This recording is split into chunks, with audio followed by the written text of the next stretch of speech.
শ্রীরাম যখন সুগ্রীবের সাথে মাতা সীতাকে খোঁজার জন্য ভ্রমণ করছিলেন, তখন সুগ্রীবের ভৌগোলিক জ্ঞান দেখে শ্রীরাম হতবাক হয়ে গেলেন। তখন সুগ্রীব বললেন যে যখন বালির হাত থেকে উনি পালাচ্ছিলেন, নিজের প্রাণ বাঁচিয়ে পালাচ্ছিলেন, উনি তখন অনেক জায়গায় গেছিলেন, কিন্তু কোথাও যেন উনি যোগ্য আশ্রয় খুঁজে পাচ্ছিলেন না। বালি সুগ্রীবের প্রাণ হরণ করতে চাইছিল, ওকে শেষ করে দিতে চাইছিল, আর সুগ্রীব শুধু নিজের প্রাণ বাঁচিয়ে পালাতে চাইছিল। এক স্থান থেকে অন্য স্থানে, সেই স্থান থেকে আবার আরেক স্থানে। এই বিপদের সম্মুখীন হতে গিয়ে সুগ্রীবের ভৌগোলিক জ্ঞান বৃদ্ধি পেল। এর অর্থ বুঝলেন আপনি? যে জীবনে যখন সমস্যা আসে, জটিলতা আসে, সেটা দেখে আমরা ত্রস্ত হয়ে পড়ি, দুঃখী হয়ে পড়ি যে এমনটা আমার সাথে কেনই বা হচ্ছে। কিন্তু দুঃখী হওয়ার কোনো প্রয়োজন নেই, কারণ এই সমস্যা আমাদের কিছু শিক্ষা দেওয়ার জন্যই আসে। সেই শিক্ষা লাভ করা খুবই প্রয়োজনীয়।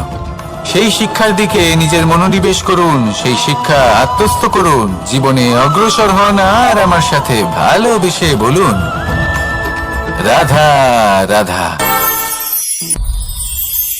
অত্যন্ত শ্রেষ্ঠ একটা কথা আছে, যদি একটা দরজা বন্ধ হয় তাহলে ঈশ্বর নিজে আমাদের জন্য আরেকটা দরজা খুলে দেন।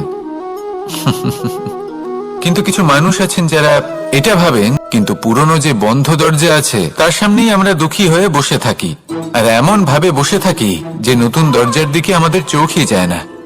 কখনো কখনো ঈশ্বর জেনে শুনেই আমাদের জন্য নতুন দরজা, নতুন পথ উন্মুক্ত করেন না, কারণ তিনি চান যে আমরা যেন পরিশ্রম করি, কর্ম করি, নিজেকে আরো বেশি শ্রেষ্ঠ করে তুলি, সক্ষম হই, আর নিজের পথ আমরা নিজেই খুঁজে নিই। কখনো কখনো এমনও হয় যে ঈশ্বর চান যে আমরা যেন সেই পথে চলতে শুরু করে দিই। ভবিষ্যতে গিয়ে ঈশ্বর আমাদের সবকিছুই প্রদান করেন। মনে রাখবেন, যে ব্যক্তি নিজের বাড়িতে এসে নিজের দুঃখ নিয়ে বিলাপ করতে থাকেন, সুখ তার দরজায় পৌঁছে গিয়েও বন্ধ দরজা দেখে ফিরে চলে যায়। তাই দুঃখ আমাদের সকলের জীবনে আছে, কিন্তু সেই দুঃখকে আঁকড়ে ধরে বসে থাকবেন না, তাহলে আপনি আসন্ন সুখও ভোগ করতে পারবেন না। আসুন আমার সাথে ভালোবেসে বলুন, রাধা রাধা। জীবনে কখনো আমরা বিজয়ী হই, কখনো আমরা পরাজিত হই, কখনো সুখ আসে, আবার কখনো দুঃখও আসে। আর যখন দুঃখ আসে তাকে দোষ দিতে থাকি, কিন্তু এতে সংসারের কোনো দোষ নেই। ভুল আপনার যে আপনি কোনো কুপাত্রকে নির্বাচন করেছেন দুঃখ ভাগ করার জন্য। মনে রাখবেন, যদি আপনার শরীরে ক্ষতস্থান তৈরি হয় এবং সেই ক্ষত নিয়ে আপনি প্রত্যেক জায়গায় ঘুরে বেড়ান, প্রত্যেক বাড়িতে আপনি ওষুধ হয়তো নাও পেতে পারেন, কিন্তু সেখানে নুন আপনি অবশ্যই পাবেন। সেই জন্য যখনই দুঃখ পাবেন, শুধু সেই ব্যক্তিদের কথা মনে করুন যারা আপনার দুঃখ, আপনার যন্ত্রণাকে বুঝতে পারবে, যারা আপনার সহায় হওয়ার জন্য প্রস্তুত, আপনাকে সাহায্য করার জন্য প্রস্তুত, আপনার অন্তরকে প্রেরিত করতে প্রস্তুত। তাদের কাছে নয় যারা আপনার দুঃখ নিয়ে উপহাস করে। আসুন আর আমার সাথে ভালোবেসে বলুন, রাধা রাধা। প্রত্যেক মানুষ সাফল্যের শিখরে পৌঁছতে চান, প্রত্যেকেই তার জন্য চেষ্টা করেন, প্রত্যেকেই এটা চান যে নিজের নিজের ক্ষেত্রে আমি সর্বোচ্চ শিখরে পৌঁছব। এবার সব সময় আমাদের প্রতিভা আর ভুল হলো এটাই যে কিছু ব্যক্তি এতটাই তাড়াতাড়ি সাফল্যের শিখরে পৌঁছতে চান যে কারোর হাত ধরে পরবর্তী সিঁড়িতে ওঠার বদলে তিনি কারোর পা ধরে ওপরে যাওয়াটাই শ্রেয় বলে মনে করেন। এবার সাফল্য দুজনেই লাভ করেন, কিন্তু কাহিনীর এখানে সূত্রপাত ঘটে। যে ব্যক্তি কারোর হাত ধরে ওপরে পৌঁছন, সে অন্যের জন্য নিজের হাতটা বাড়িয়ে দেন, তাকে সাহায্য করেন, তাকে প্রেরণা প্রদান করেন, নতুন সম্পর্ক তৈরি হয়, বন্ধুত্বের বৃদ্ধি ঘটে, এবং এই শ্রেষ্ঠ সম্পর্কগুলির সাথে উনি শ্রেষ্ঠ জীবন যাপন করেন। অন্যদিকে সেই ব্যক্তি যে কারোর পা ধরে সাফল্য অর্জন করেছিলেন, সেই ব্যক্তি শুধু একজন দাস হয়ে থেকে যান, শুধু তাকে দেওয়া সমস্ত আদেশ পালন করেন তিনি। তার নিজের কোনো ব্যক্তিত্ব গড়ে ওঠে না। সেই জন্য আপনি যখনই সাফল্যের পথে অগ্রসর হচ্ছেন, তখন পথ নির্বাচন সঠিকভাবে করুন, কারণ সাফল্যের ঊর্ধ্বেও একটি অন্য জীবন আছে। আসুন আমার সাথে ভালোবেসে বলুন, রাধা রাধা। জীবনের আরম্ভ থেকে জীবনের শেষ পর্যন্ত হলো একটা যাত্রা। আর এই যে যাত্রা, সেই যাত্রা পথের মাঝেও আমরা অনেক নতুন যাত্রা নির্ধারিত করি, অন্য অনেক লক্ষ্য লাভ করি। এবার প্রশ্ন হলো যে লক্ষ্য বেশি গুরুত্বপূর্ণ নাকি যাত্রা? কেউ বলবে লক্ষ্য বেশি গুরুত্বপূর্ণ, কারণ তার জন্যই আমরা এই যাত্রা স্থির করি। কেউ বলবে যাত্রা বেশি গুরুত্বপূর্ণ, কারণ এই যাত্রা পথে চলতে চলতে আমরা অনেকগুলো শিক্ষা লাভ করি, কর্ম করার জন্য অনেক দিশা খুঁজে পাই। এবার লক্ষ্য এবং যাত্রা এই দুই গুরুত্বপূর্ণ, কিন্তু আরো একটা তথ্য আছে অত্যন্ত গুরুত্বপূর্ণ, যেটা বুঝে নেওয়া খুব প্রয়োজনীয়। আর সেটা হলো আপনার জীবন সাথী। সেই সাথী যে জীবনের সব পদক্ষেপে আপনার সাথে চলবে, আপনার সাথে থাকবে। সেই ব্যক্তির মধ্যে যদি করুণা থাকে, ভালোবাসা থাকে, তাহলে সে আপনাকে সাহায্য করবে, আপনার জন্য আপনার লক্ষ্য নির্ধারণ করবে, আপনাকে জীবনে একটা উচ্চ স্তরে নিয়ে যাবে। কিন্তু যদি সেই ব্যক্তি এর বিপরীত হন, তাহলে কোথাও না কোথাও তাকে পেতে পেতে, তার সাথে থাকতে থাকতে আপনি নিজের লক্ষ্য ত্যাগ করে দেবেন। তাই পথ এবং লক্ষ্য এই দুই নির্বাচন করুন, কিন্তু যখন আপনি জীবন সাথী নির্বাচন করবেন তখন কিছুটা সাবধানে, না হলে আপনার অভিজ্ঞতা সুখময় নয়, অত্যন্ত দুঃখজনক হতে পারে।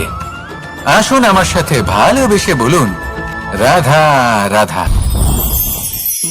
সকলের মন আনন্দে ভরিয়ে তোলে কোকিলের মধুর স্বর, কিন্তু এই মধুর স্বর আমরা বর্ষাকালে শুনতে পাই না কেন? তার কারণ কিন্তু এটা নয় যে বর্ষাকালে কোকিল অসুস্থ থাকে, তা নয়। কোকিল সিদ্ধান্ত নেয় নীরব থাকার, কিন্তু এই সিদ্ধান্ত কেন নেয়? তার কারণ হলো ব্যাঙ।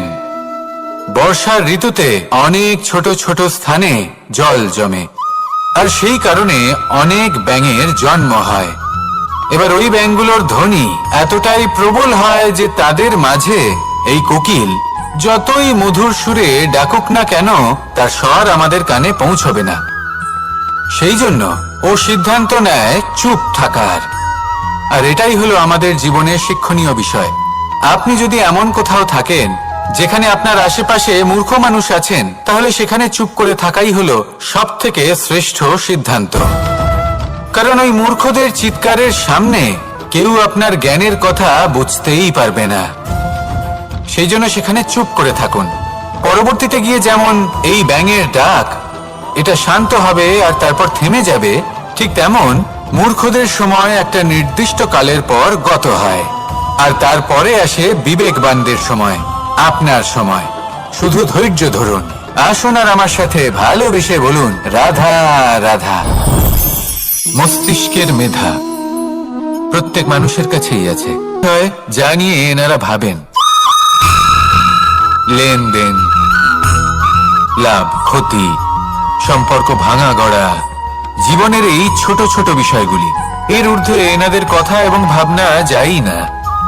কথা বলেন, কি হয়েছিল, কিভাবে হয়েছিল, কিভাবে সেটা আরো বেশি শ্রেষ্ঠ করে তোলা সম্ভব। আর সেই ব্যক্তি যাদের মস্তিষ্ক মেধা উচ্চ স্তরে থাকে, তারা কি নিয়ে ভাবেন, তারা কি নিয়ে আলোচনা করতে থাকেন? তিনি ভাবেন যে কিভাবে নিজের চিন্তা ভাবনা আরো বেশি শ্রেষ্ঠ করে তোলা সম্ভব। তিনি ভাবেন যে কিভাবে আমরা নিজেদের অপগুণগুলিকে দূর করে দিতে পারি, কারণ সেটা করতে পারলে জীবন আপনা থেকেই শ্রেষ্ঠ হয়ে উঠবে। মস্তিষ্ক মেধা আমাদের সবার কাছে আছে। এবার আমাদের এটা বেছে নিতে হবে যে কোন স্তরটা আমরা আপন করতে চাই। যদি আজকের এই মুহূর্তে আপনি নিম্ন স্তরেও থাকেন, তাহলে তা মেনে নিন, চিন্তার কোনো বিষয় নেই। এখনো চাইলে আপনি উচ্চ স্তরে পৌঁছতেই পারেন। সেটাই বেছে নিন, জীবন শ্রেষ্ঠ করে তুলুন, আর আমার সাথে ভালোবেসে বলুন রাধা রাধা।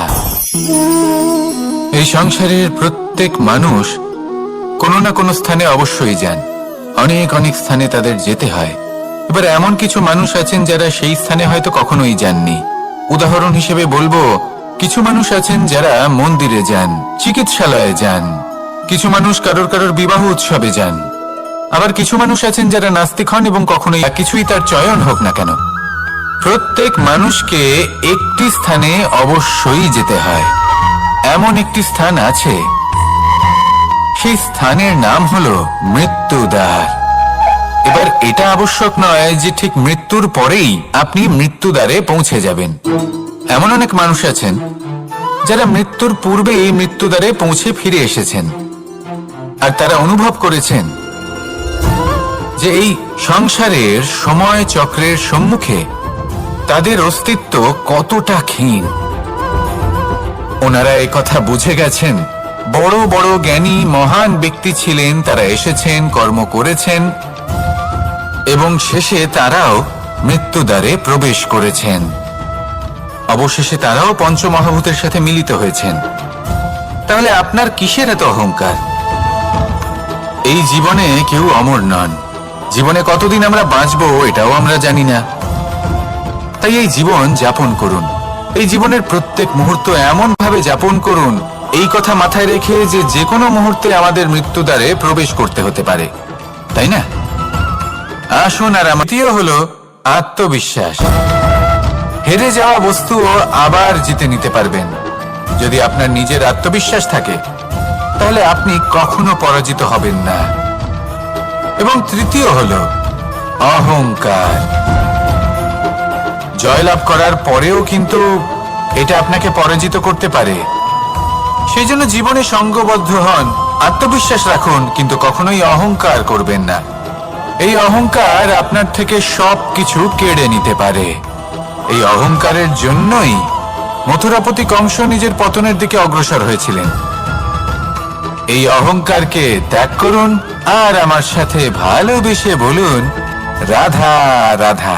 এই সংসারে সব থেকে বেশি কঠিন কাজ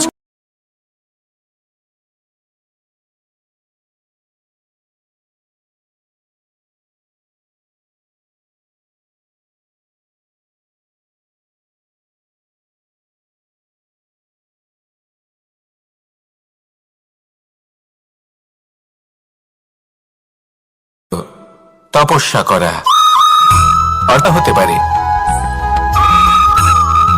এই সংসারে, এই সমাজে, নিজের পরিবারের মধ্যে থেকেও ধৈর্য ধরে সামনে অগ্রসর হওয়া।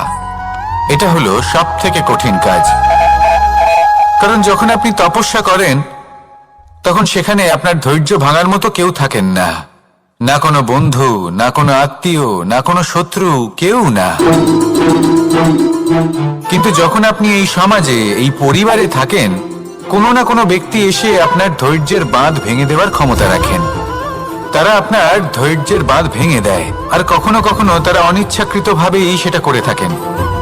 কারণ তাদের মানসিকতা আপনার থেকে আলাদা, তাদের কর্ম আপনার থেকে আলাদা, তাদের দৃষ্টিভঙ্গি আপনার থেকে আলাদা, জীবন যাপন আপনার থেকে আলাদা। সেক্ষেত্রে আপনি ধৈর্যচ্যুত হন, প্রসন্নতা আপনার থেকে ছিনিয়ে নেওয়া হয়। সেই জন্য এই সংসারে, এই পরিবারের থেকেও ধৈর্য ধরে সামনে অগ্রসর হওয়া কোনো পর্বতের শিখরে গিয়ে তপস্যা করার থেকেও অনেক বেশি কঠিন। আর যে ব্যক্তি এই সমাজেই, এই পরিবারে, সেই সকল মানুষের মধ্যে থেকে গিয়েও ধৈর্য ধরে অগ্রসর হতে থাকেন, যারা এই কাজটা শিখে নিতে পারেন, তারাই কিন্তু জীবনে আনন্দ লাভ করতে পারেন। এই ধৈর্যই শেষে আপনার জীবনে প্রসন্নতা বহন করে আনবে। তাই ধৈর্য ধরে জীবনের পথে অগ্রসর হন আর আমার সাথে ভালোবেসে বলুন, রাধা রাধা। আমরা সবাই জীবনে অগ্রসর হতে চাই, তার জন্য চেষ্টা করি, পরিশ্রম করি, কিন্তু কখনো কখনো আমাদের আশেপাশের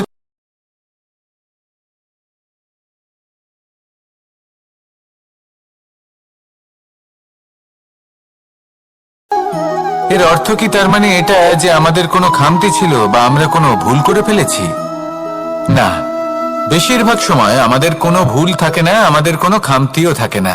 শুধু একটা ছোট্ট বিষয় আছে যেটা আমরা বুঝতে পারি না।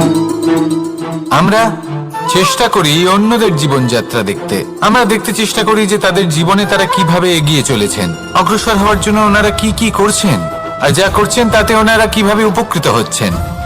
আমরা চেষ্টা করি তাদের জীবনযাত্রার দিকে তাকানোর, ওনাদের গতিবিধির দিকে নজর দেওয়ার এবং সেটা বুঝতে চেষ্টা করার। সেই জন্যই আমরা পিছিয়ে পড়ি। জীবনে যদি আপনি এগোতে চান তাহলে আপনাকে নিজের নজর সামনের দিকে রাখতে হবে, পদক্ষেপও সেই অনুযায়ী নিয়ে সামনে এগোতে হবে। নিজের গতিবিধি লক্ষ্য করুন, নিজের পরিকল্পনা বিচার করুন, নিজের চেষ্টা, নিজের অভিজ্ঞতার দিকে নজর দিন আর সেই মতো অগ্রসর হন। এমন কোনো সাফল্য নেই যে আপনি লাভ করতে পারবেন না। আসুন আমার সাথে ভালোবেসে বলুন, রাধা রাধা। তাহলে তা বদলানোর চেষ্টা করুন। যদি অসফল হন তাহলে আবার চেষ্টা করুন, নিরন্তর চেষ্টা করুন। কিন্তু যদি না করতে পারেন তাহলে মেনে নিন যে এই পরিস্থিতি বদলানো সম্ভব নয়। সেই পরিস্থিতিকে বদলানোর চেষ্টাকে ত্যাগ করে দিন।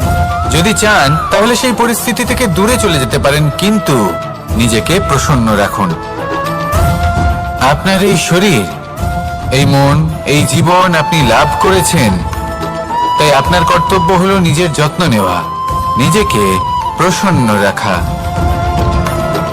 আপনি যদি নিজেকে প্রসন্ন রাখেন তাহলেই এই সংসারকে আপনি প্রসন্ন রাখতে চেষ্টা করতে পারবেন।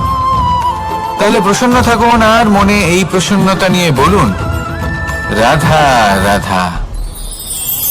এই হাঁড়িটাকে দেখুন। এই হাঁড়িটা মাটি দ্বারা নির্মিত, আর এই বস্তুটি আমার খুবই প্রিয়।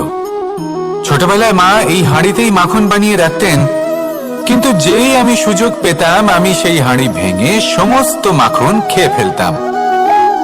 কিন্তু আমার মনে হয় একটা বিশেষ ব্যাপার আছে, যখনই এটার মধ্যে মাখন রাখা হতো তখন মাখন ঠান্ডা হয়ে যেত। আর আমি ভাবতাম এটা কিভাবে সম্ভব হতে পারে, যেখানে এটা নিজেই নির্মিত হয়েছে আগুনে তপ্ত হয়ে। এটা নির্মিত হয়েছে এইভাবেই, কিন্তু এর ভেতরে সবই শীতল থাকে। এটা কিভাবে সম্ভব? এটা এই কারণে সম্ভব কারণ এই হাঁড়ি এমন কিছু জানে যেটা জানা আমাদের জন্য খুব প্রয়োজনীয়। যার জন্ম হয়েছে মাটি থেকে, যার ভবিষ্যৎ হলো মাটি, আর ভেঙে যাওয়ার পরে যাকে সেই মাটিতেই মিশে যেতে হবে, তার নিজের অন্তরে অহংবোধের উত্তাপ ধরে রেখে কি লাভ? এটাই হলো জীবনের একটি সার কথা, যেটা আমাদের সকলকে বুঝতেই হবে, শিখতে হবে, যাপন করতে হবে। আর যখন আপনি উপলব্ধি করবেন যে আপনি নশ্বর, যখন উপলব্ধি করবেন যে আপনার জন্মের আগেও আপনার কোনো অস্তিত্ব ছিল না, আর মৃত্যুর পরেও আপনার কোনো অস্তিত্বই থাকবে না, জীবনে কোনো কিছুই আপনার ছিল না, আজও নেই আর না ভবিষ্যতে কখনো হবে, তখন আপনা থেকেই জন্ম এবং মৃত্যুর মাঝে এই যে সময় থাকে যাকে আমরা জীবন বলি, সেটা আপনি শান্তভাবে যাপন করতে শুরু করবেন। সেই জন্য জীবনে কখনোই অহংকার করবেন না, শুধু শুরু এবং শেষের কথা মনে রাখবেন। তাহলে আজকের এই বর্তমান শান্তিপূর্বক প্রসন্ন চিত্তে যাপন করতে পারবেন, এবং এই মন প্রসন্ন হয়ে বলবে, রাধা রাধা। আজ আমি আপনাদের একটা কাহিনী শোনাবো। এটা হলো একটা বিশাল আকার বট গাছের এবং একটি নিম গাছের গল্প। এই নিম গাছটা সেই বট গাছের কাছেই অবস্থিত ছিল। একদিন কয়েকজন কাঠুরে বনে প্রবেশ করলেন। তাদের দেখে এই নিম গাছ খুব ভয়ভীত হয়ে পড়ল।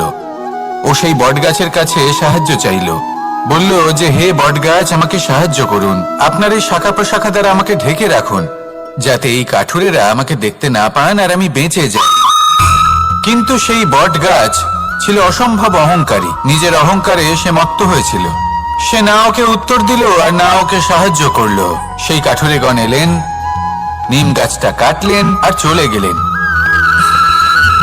কিছুদিন পরে আবার সেই কাঠুরেগণ সেই বনে এলেন, আর এইবার তাদের কুঠার দ্বারা বট গাছে আঘাত করতে শুরু করলেন। এই প্রহার সহ্য করতে করতে বটগাছটি দেখল ও বুঝতে পারল যে সেই কুঠারগুলি নির্মিত হয়েছে সেই নিম গাছের ডাল দিয়েই। এবার এই ভুলটাই বেশিরভাগ মানুষই করে বসেন, বিশেষ করে তখন যখন তার কাছে শক্তি থাকে, সাফল্য আসে। নিজের অহংকারে মত্ত হয়ে দুর্বল ব্যক্তিকে আঘাত করে, তাদের কষ্ট দেয়। কখনো এটা ভাবে না যে ভবিষ্যতে এরাই তাদের পতনের কারণ হতে পারে। তাই যদি আপনার কাছে শক্তি থাকে আর আপনি সাফল্য লাভ করতে থাকেন, তাহলে নিজেকে শান্ত করুন এবং এই অহংকারকে ত্যাগ করুন। যদি কেউ দুর্বল হয় তাহলে তাকে আঘাত করবেন না, তাকে কষ্ট দেবেন না, বরং তাকে সাহায্য করুন, পারলে তাকে রক্ষা করুন। আসুন আর আমার সাথে ভালোবেসে বলুন, রাধা রাধা।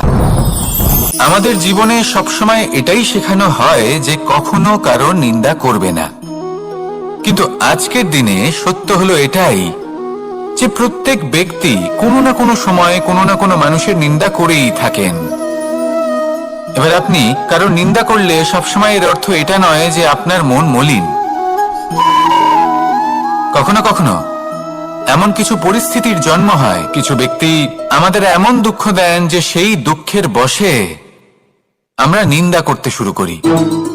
এবার নিন্দার বিষয়ে এমন এক সত্য আছে যেটা জানা প্রয়োজনীয়, যেটা আমি আপনাকে একটা উদাহরণ দিয়ে বোঝাবো।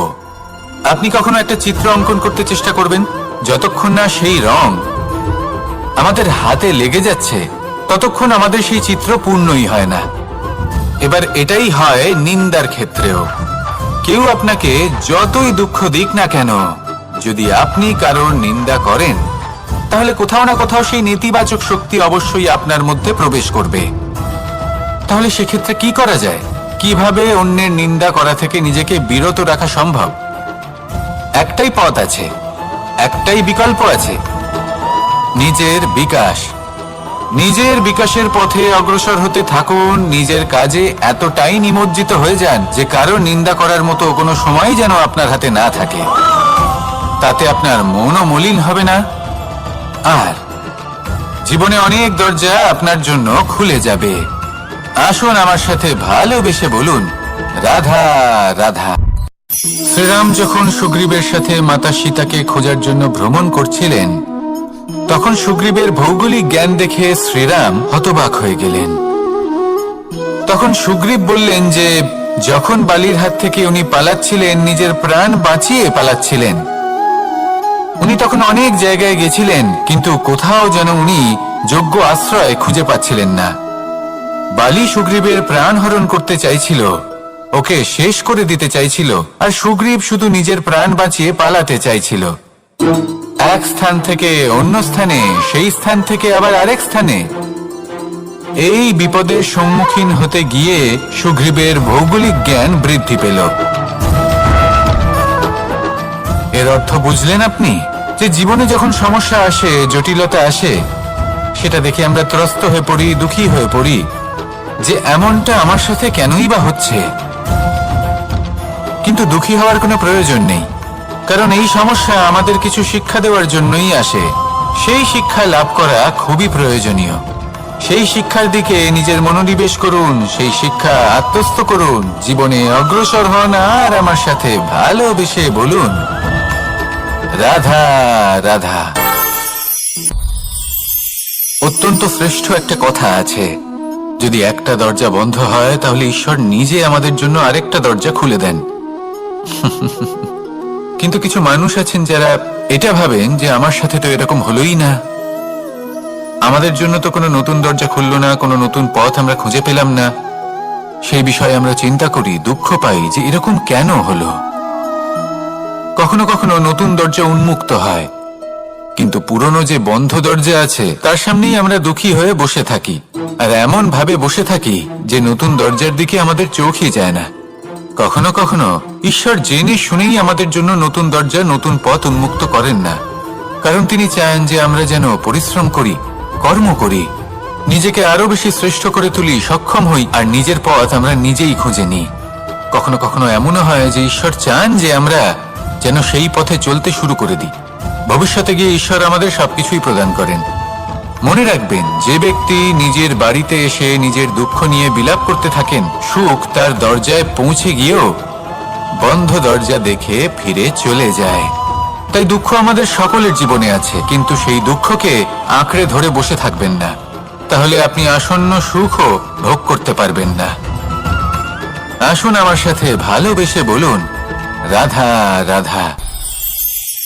জীবনে কখনো আমরা বিজয়ী হই, কখনো আমরা পরাজিত হই, কখনো সুখ আসে, আবার কখনো দুঃখও আসে।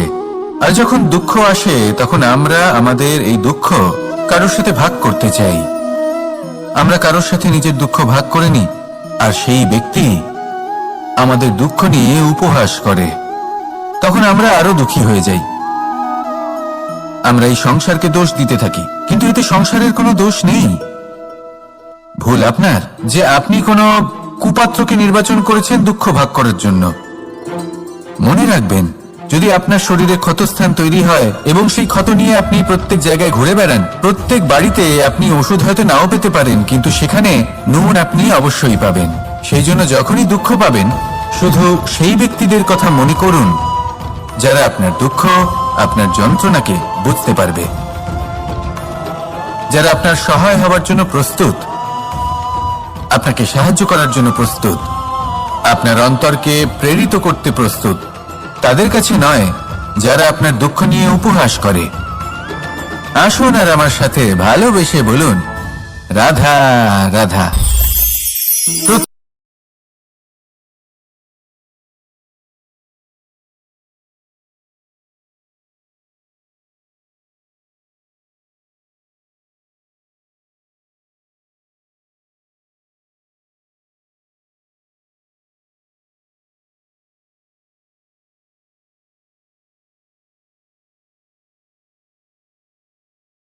বেশিরভাগ মানুষ ভুল করে ফেলেন, আর ভুল হলো এটাই যে কিছু ব্যক্তি এতটাই তাড়াতাড়ি সাফল্যের শিখরে পৌঁছতে চান যে কারোর হাত ধরে পরবর্তী সিঁড়িতে ওঠার বদলে তিনি কারোর পা ধরে ওপরে যাওয়াটাই শ্রেয় বলে মনে করেন।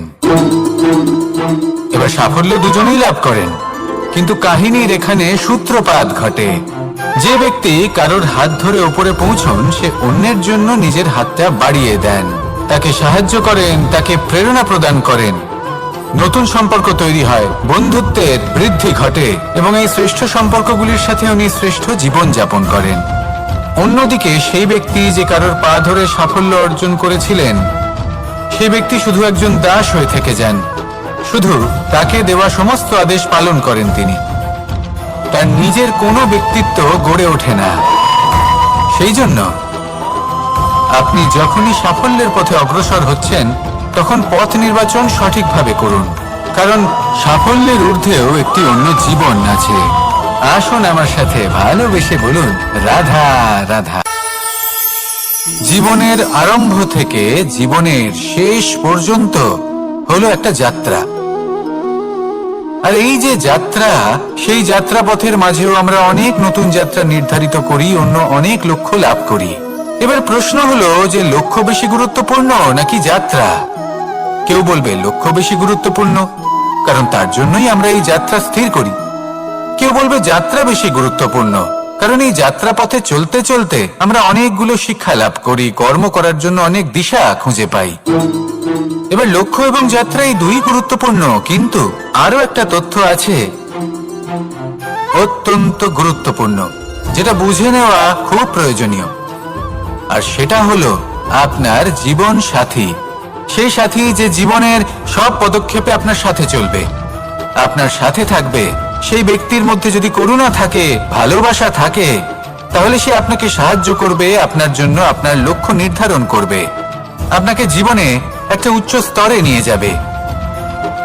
কিন্তু যদি সেই ব্যক্তি এর বিপরীত হন, তাহলে কোথাও না কোথাও তাকে পেতে পেতে, তার সাথে থাকতে থাকতে আপনি নিজের লক্ষ্য ত্যাগ করে দেবেন। তাই পথ এবং লক্ষ্য এই দুই নির্বাচন করুন, কিন্তু যখন আপনি জীবন সাথী নির্বাচন করবেন, তখন কিছুটা সাবধানে, না হলে আপনার অভিজ্ঞতা সুখময় নয়, অত্যন্ত দুঃখজনক হতে পারে। আসুন আমার সাথে ভালোবেসে বলুন, রাধা রাধা। সকলের মন আনন্দে ভরিয়ে তোলে কোকিলের মধুর স্বর, কিন্তু এই মধুর স্বর আমরা বর্ষাকালে শুনতে পাই না কেন? তার কারণ কিন্তু এটা নয় যে বর্ষাকালে কোকিল অসুস্থ থাকে, তা নয়। কোকিল সিদ্ধান্ত নেয় নীরব থাকার, কিন্তু এই সিদ্ধান্ত কেন নেয়? তার কারণ হলো ব্যাঙ। বর্ষার ঋতুতে অনেক ছোট ছোট স্থানে জল জমে, আর সেই কারণে অনেক ব্যাঙের জন্ম হয়।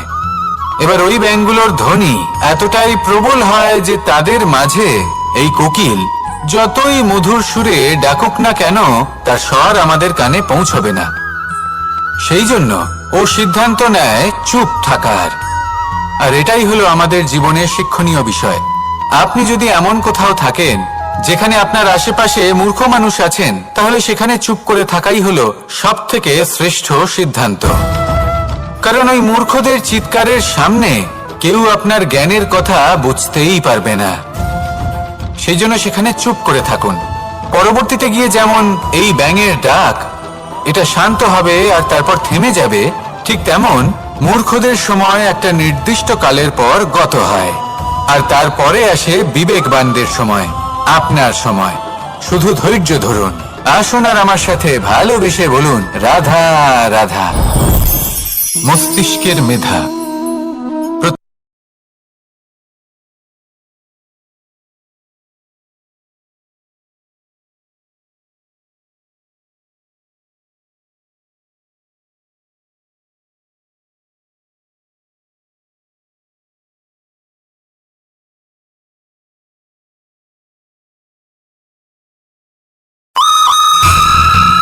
লেনদেন, লাভ ক্ষতি, সম্পর্ক ভাঙা গড়া, জীবনের এই ছোট ছোট বিষয়গুলি, এর ঊর্ধ্বে এনাদের কথা এবং ভাবনা যায়ই না। এবার যে ব্যক্তি এমন হন যার মস্তিষ্ক মেধা মধ্যস্তরের, সেই ব্যক্তি কি করেন? কোন বিষয়ে কথা বলেন? জীবনের ঘটনাগুলির বিষয়ে কথা বলেন। কি হয়েছিল, কিভাবে হয়েছিল, কিভাবে সেটা আরো বেশি শ্রেষ্ঠ করে তোলা সম্ভব। আর সেই ব্যক্তি যাদের মস্তিষ্ক মেধা উচ্চ স্তরে থাকে, তারা কি নিয়ে ভাবেন, তারা কি নিয়ে আলোচনা করতে থাকেন? তিনি ভাবেন যে কিভাবে নিজের চিন্তা ভাবনা আরো বেশি শ্রেষ্ঠ করে তোলা সম্ভব। তিনি ভাবেন যে কিভাবে আমরা নিজেদের অপগুণগুলিকে দূর করে দিতে পারি, কারণ সেটা করতে পারলে জীবন আপনা থেকেই শ্রেষ্ঠ হয়ে উঠবে। মস্তিষ্ক মেধা আমাদের সবার কাছে আছে। এবার আমাদের এটা বেছে নিতে হবে যে কোন স্তরটা আমরা আপন করতে চাই। যদি আজকের এই মুহূর্তে আপনি নিম্ন স্তরেও থাকেন, তাহলে তা মেনে নিন, চিন্তার কোনো বিষয় নেই। এখনো চাইলে আপনি উচ্চ স্তরে পৌঁছতেই পারেন। সেটাই বেছে নিন, জীবন শ্রেষ্ঠ করে তুলুন, আর আমার সাথে ভালোবেসে বলুন, রাধা রাধা। এই সংসারের প্রত্যেক মানুষ কোনো না কোনো স্থানে অবশ্যই যান। অনেক অনেক স্থানে তাদের যেতে হয়। এবার এমন কিছু মানুষ আছেন যারা সেই স্থানে হয়তো কখনোই যাননি। উদাহরণ হিসেবে বলবো, কিছু মানুষ আছেন যারা মন্দিরে যান, চিকিৎসালয়ে যান, কিছু মানুষ কারোর কারোর বিবাহ উৎসবে যান। আবার কিছু মানুষ আছেন যারা নাস্তিক হন এবং কখনোই মন্দিরে যান না। কিছু মানুষ অসুস্থ হন না, তাই চিকিৎসালয়ে যেতে হয় না। এমনও কিছু মানুষ থাকেন যারা সামাজিক উৎসব থেকে দূরে থাকাটাই পছন্দ করেন। যে কোনো মানুষ হোক, যা কিছুই তার চয়ন হোক না কেন, প্রত্যেক মানুষকে একটি স্থানে অবশ্যই যেতে হয়। এমন একটি স্থান আছে, সেই স্থানের নাম হলো মৃত্যুদ্বার। এবার এটা আবশ্যক নয় যে ঠিক মৃত্যুর পরেই আপনি মৃত্যুদ্বারে পৌঁছে যাবেন। এমন অনেক মানুষ আছেন যারা মৃত্যুর পূর্বেই মৃত্যুদ্বারে পৌঁছে ফিরে এসেছেন, আর তারা অনুভব করেছেন যে এই সংসারের সময় চক্রের সম্মুখে তাদের অস্তিত্ব কতটা ক্ষীণ। ওনারা একথা বুঝে গেছেন। বড় বড় জ্ঞানী মহান ব্যক্তি ছিলেন, তারা এসেছেন, কর্ম করেছেন, এবং শেষে তারাও মৃত্যুদ্বারে প্রবেশ করেছেন। অবশেষে তারাও পঞ্চমহাভূতের সাথে মিলিত হয়েছেন। তাহলে আপনার কিসের এত অহংকার? এই জীবনে কেউ অমর নন। জীবনে কতদিন আমরা বাঁচবো এটাও আমরা জানি না। তাই এই জীবন যাপন করুন। এই জীবনের প্রত্যেক মুহূর্ত এমন ভাবে যাপন করুন, এই কথা মাথায় রেখে যে যে কোনো মুহূর্তে আমাদের মৃত্যুদ্বারে প্রবেশ করতে হতে পারে, তাই না? আসুন আর আমার সাথে ভালোবেসে বলুন, রাধা রাধা। এই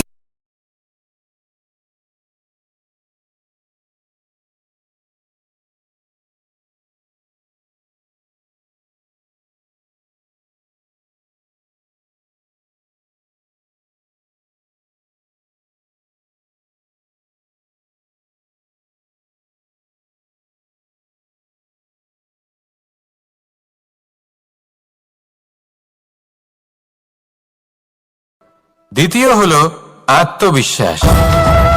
হেরে যাওয়া বস্তুও আবার জিতে নিতে পারবেন। যদি আপনার নিজের আত্মবিশ্বাস থাকে, তাহলে আপনি কখনো পরাজিত হবেন না। এবং তৃতীয় হলো অহংকার। জয়লাভ করার পরেও কিন্তু এটা আপনাকে পরাজিত করতে পারে। সেই জন্য জীবনে সঙ্গবদ্ধ হন, আত্মবিশ্বাস রাখুন, কিন্তু কখনোই অহংকার করবেন না। এই অহংকার আপনার থেকে সবকিছু কেড়ে নিতে পারে। এই অহংকারের জন্যই মথুরাপতি কংস নিজের পতনের দিকে অগ্রসর হয়েছিলেন। এই অহংকারকে ত্যাগ করুন আর আমার সাথে ভালোবেসে বলুন, রাধা রাধা। এই সংসারে সব থেকে বেশি কঠিন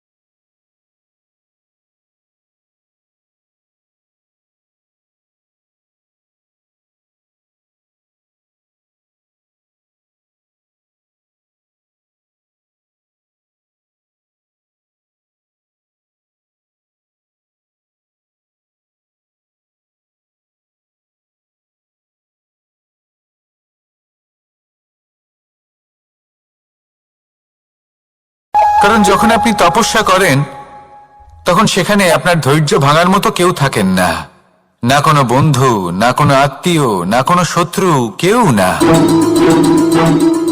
কিন্তু যখন আপনি এই সমাজে, এই পরিবারে থাকেন, কোনো না কোনো ব্যক্তি এসে আপনার ধৈর্যের বাঁধ ভেঙে দেওয়ার ক্ষমতা রাখেন। তারা আপনার ধৈর্যের বাঁধ ভেঙে দেয়, আর কখনো কখনো তারা অনিচ্ছাকৃতভাবেই সেটা করে থাকেন। কারণ তাদের মানসিকতা আপনার থেকে আলাদা, তাদের কর্ম আপনার থেকে আলাদা, তাদের দৃষ্টিভঙ্গি আপনার থেকে আলাদা, জীবন যাপন আপনার থেকে আলাদা। সেক্ষেত্রে আপনি ধৈর্যচ্যুত হন, প্রসন্নতা আপনার থেকে ছিনিয়ে নেওয়া হয়। সেই জন্য এই সংসারে, এই পরিবারের থেকেও ধৈর্য ধরে সামনে অগ্রসর হওয়া কোনো পর্বতের শিখরে গিয়ে তপস্যা করার থেকেও অনেক বেশি কঠিন। আর যে ব্যক্তি এই সমাজেই, এই পরিবারে, সেই সকল মানুষের মধ্যে থেকে গিয়েও ধৈর্য ধরে অগ্রসর হতে থাকেন, যারা এই কাজটা শিখে নিতে পারেন, তারাই কিন্তু জীবনে আনন্দ লাভ করতে পারেন। এই ধৈর্যই শেষে আপনার জীবনে প্রসন্নতা বহন করে আনবে। তাই ধৈর্য ধরে জীবনের পথে অগ্রসর হন আর আমার সাথে ভালোবেসে বলুন, রাধা